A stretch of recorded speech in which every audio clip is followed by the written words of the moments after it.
Hello friends, నమస్తే. Welcome to our channel. It's me Pallavi's kitchen. And ఈరోజు video వచ్చేసి ఉగ్గు రెసిపీ అండి. చాలామందికి తెలిసే ఉంటుంది ఈ ఉగ్గు అనేది. బట్ తెలియని వాళ్ళు ఈ వీడియో చూడండి. తెలిసిన వాళ్ళైతే స్కిప్ చేసేయండి. మళ్ళీ సోది చెప్తుంది అది ఇది అని అనుకోకండి. సో ఇంకా ఈ ఉగ్గుని ఎలా చేసుకోవాలో ఈరోజు వీడియోలో నేను చూపించబోతున్నాను. మనం 6 months బేబీస్ నుంచి స్టార్ట్ చేస్తాం కదండి ఈ ఉగ్గు తినిపించడం అనేది. సో న్యూ మదర్స్కి అయితే యూజ్ అవుతుంది ఈ వీడియో. సో ఇంకా లేట్ చేయకుండా మనం వీడియోని స్టార్ట్ చేసేద్దాం. ముందుగా ఈ వీడియోలో చూపిస్తున్న విధంగా ఈ గ్లాస్తో నేను ఒక 2 గ్లాసుల వరకు రైస్ తీసుకున్నానండి. 2 గ్లాసులు, అలాగే ఈ కప్ మెజర్ తీసుకుంటున్నాను అనమాట నేను. సో 1 కప్పు వరకు బియ్యం తీసుకున్నాను. మీరు ఇంట్లో ఏదైనా ఒక కప్ కానీ గ్లాస్ కానీ మీ బేబీస్ తినేంతగా మీరు చేసి పెట్టుకోవచ్చు అనమాట. సో ఒక కప్పు వరకు బియ్యం, అలాగే ఒక 2 టీ స్పూన్స్ వరకు మినపప్పు వేసుకుంటున్నాను. మినపప్పు వచ్చేసి ఇది పొట్టు మినపప్పు అనమాట. చాలా హెల్దీ. ఒకవేళ ఈ పప్పు లేని వాళ్ళు స్కిప్ చేసి నార్మల్ మినపప్పు వేసుకోవచ్చు. అలాగే కొద్దిగా శనగపప్పు, అలాగే 2 టీ స్పూన్ల వరకు పెసళ్ళు. ఇవి కూడా పొట్టు పెసళ్ళు అనమాట. మనం పెసరట్లు వేసుకుంటాం కదా, ఆ పెసళ్ళు. అలాగే ఒక 2 టీ స్పూన్స్ వరకు కందిపప్పు వేసుకుంటాను. వీటన్నిటిని 1కి 2 సార్లు శుభ్రంగా కడిగి ఒక కాటన్ క్లాత్ పైన ఆరబెట్టుకోవాలండి. ఒక 2-3 గంటలు అయితే మంచిగా ఆరిపోతాయి. ఫ్యాన్ గాలికి కానీ ఎండకు కానీ పెట్టాల్సిన అవసరం లేదు. నార్మల్గా ఆరబెట్టుకొని ఒక ప్లేట్లోకి వేసుకోండి. ఇప్పుడు ఇందులోకి కొద్దిగా జీలకర్ర, అలాగే కొద్దిగా వాము వేసుకుంటున్నాను. ఇవి 2 చాలా తక్కువ క్వాంటిటీలో వేసుకోండి. ఇవి ఎందుకు అంటే ఇవన్నీ మనం పప్పులు బియ్యం వేస్తున్నాం కదా, సో పిల్లలకు అనేది అరగదు. సో వాళ్ళకి అరుగుదల మంచిగా ఉండడం కోసం కొద్దిగా వాము, కొద్దిగా జీలకర్ర వేసుకుంటున్నాను. అలాగే ఒక 2 బాదం పప్పులని ఇలా కట్ చేసి వేసుకోండి. అలాగే ఒక 3 నుంచి 4 జీడిపప్పులు, అలాగే ఒక 4 నుంచి 5 పూల్ మక్కన వేసుకుంటున్నాను.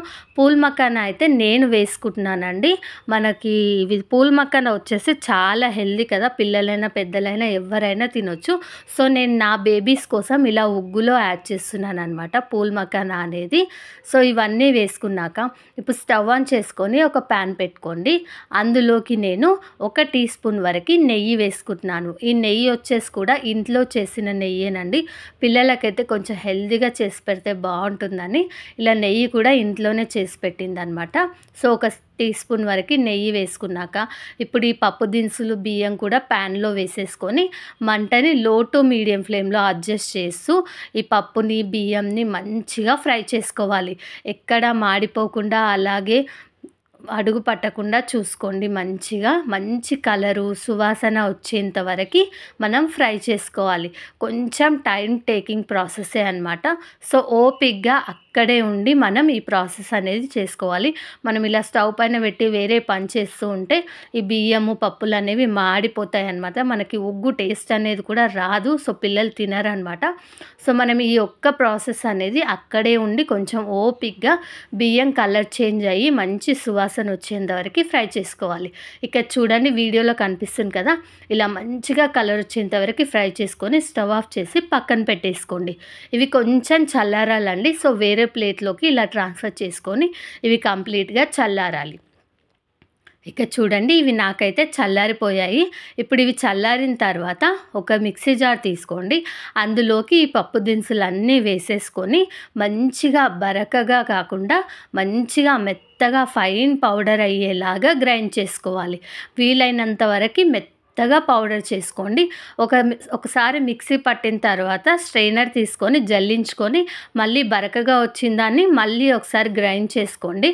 ఇలా ఒక 1-2 టైమ్స్ చేశారంటే మనకు ఉగ్గు అనేది మంచిగా పౌడర్లా వచ్చేస్తుంది అనమాట.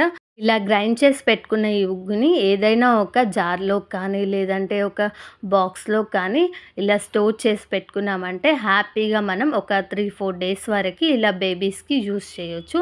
సో గాలి వెళ్ళకుండా మంచిగా ఎయిర్ టైట్ కంటైనర్లో కానీ ఏదైనా బాక్స్లో కానీ మూత ఉన్నది మంచిగా పెట్టేసుకోండి.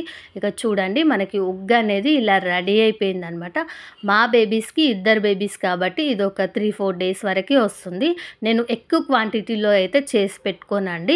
కొద్ది కొద్దిగానే చేసి పెడతాను. ఎప్పటిదప్పుడు ఇలా ఫ్రెష్‌గా చేసుకుంటే వాళ్ళకు కూడా తినడానికి చాలా బావుంటుంది. సో, మీరు కూడా ఇలానే చేయండి. ఎక్కువ క్వాంటిటీలో కాకుండా నేను చూపించిన క్వాంటిటీలో అయితే ఒక బేబీకైతే ఒక 3, 4 డేస్ పైనే వస్తుంది. నాకైతే ఇద్దరు బేబీస్ కాబట్టి ఒక 3-4 డేస్ లోపే వచ్చేస్తుందనమాట. నేను మళ్ళీ వీక్లీ 2 టైమ్స్ అలా చేసుకుంటూ ఉంటాను.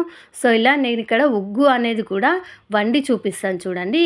ఒక గిన్నెలోకి ఒక 2 టీ స్పూన్ల వరకి ఉగ్గు తీసుకొని కొద్దిగా వాటర్ వేసుకొని ఫస్ట్ ఉండలేమీ లేకుండా మంచిగా థిక్ పేస్ట్‌లా కలుపుకున్నాక ఉగ్గు ఉడకడానికి సరిపడా వాటర్ వేసుకొని ఇప్పుడు స్టవ్ ఆన్ చేసుకొని ఈ ఉగ్గు గిన్నెని స్టవ్ పైన పెట్టేసి మనం మెల్లిగా మంటని మీడియం టు లో ఫ్లేమ్‌లో అడ్జస్ట్ చేస్తూ దీన్ని మనం ఉడికించుకోవాలి. మరీ థిక్ పేస్ట్ అయ్యేలాగా ఉడికించుకోవద్దండి. మీడియం కన్సిస్టెన్సీలో ఉన్నప్పుడు స్టవ్ ఆఫ్ చేసుకుంటే సరిపోతుంది. ఇక చూడండి ఉగ్గు అనేది ఆల్మోస్ట్ అయిపోవచ్చిందనమాట. ఇంకా మనం ఈ స్టేజ్‌లో స్టవ్ ఆఫ్ చేసేసుకున్నామంటే చల్లారేసరికి ఇంకొంచెం గట్టి పడుతుంది. సో, ఇంకా ఈ స్టేజ్‌లో స్టవ్ ఆఫ్ చేసుకొని చల్లారాక మనం బేబీస్‌కి ఫీడ్ చేయొచ్చనమాట. ఈ ఉగ్గు రెసిపీ అయితే మీకు నచ్చిందనే అనుకుంటున్నాను. ఈ రెసిపీ నచ్చితే తప్పకుండా ఒక లైక్ చేయండి. అలాగే మీ ఫ్రెండ్స్ అండ్ ఫ్యామిలీ మెంబర్స్‌కి షేర్ చేయండి. మీరు మరిన్ని వీడియోస్ చూడాలనుకుంటే ఇప్పుడే మన ఛానల్‌ని సబ్స్క్రైబ్ చేసుకోండి. And thank you for watching. Thank you.